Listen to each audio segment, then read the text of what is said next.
What's up mga ka-Big Bites?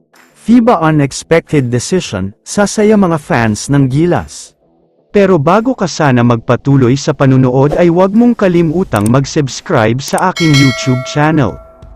Bago natin talakayin ang isyu tungkol sa Chinese Taipei, bigyang pugay muna natin ang isang manlalarong patuloy na nagbibigay ng inspirasyon.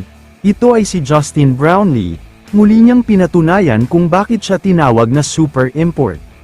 Sa kabila ng big deficit, hindi siya sumuko at ginawa ang lahat para ibalik ang Gilas sa laban. Kahit na mahirap ang sitwasyon, hindi siya bumitaw at ipinakita ang kanyang puso hanggang sa huling segundo ng laro.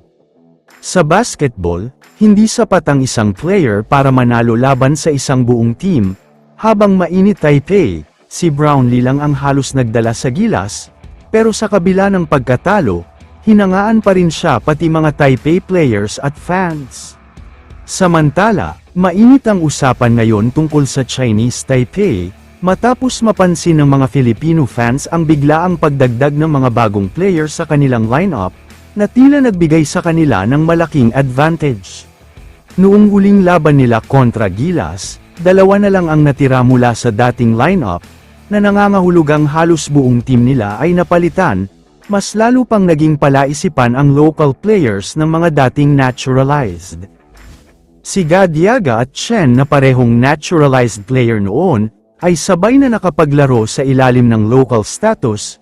Maraming fans ang nagtataka kung paano ito nangyari, lalo na't dati silang kinikilalang imports ng Chinese Taipei. Dahil sa mga isyong ito, iniulat ng maraming sources na magsasagawa daw ng masusing pagsusuri ang FIBA, upang alamin kung paano naging local players ang dating naturalized ng Chinese Taipei. Parang may mali daw talaga.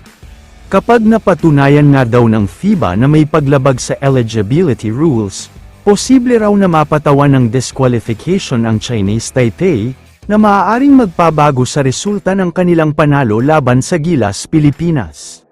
Maraming fans ang nadismaya dahil tila hindi pantay ang naging labanan, lalo na't mahigpit na sumusunod sa mga patakaran ang Gilas. Kung hindi ito matutugunan, maaaring magdulot ito ng isyu sa iba pang teams sa hinaharap.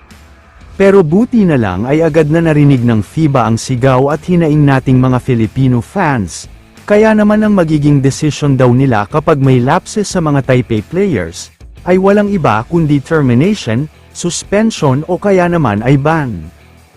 Kaya naman kung kayo ang tatanungin, tama lang ba ang desisyon ng FIBA?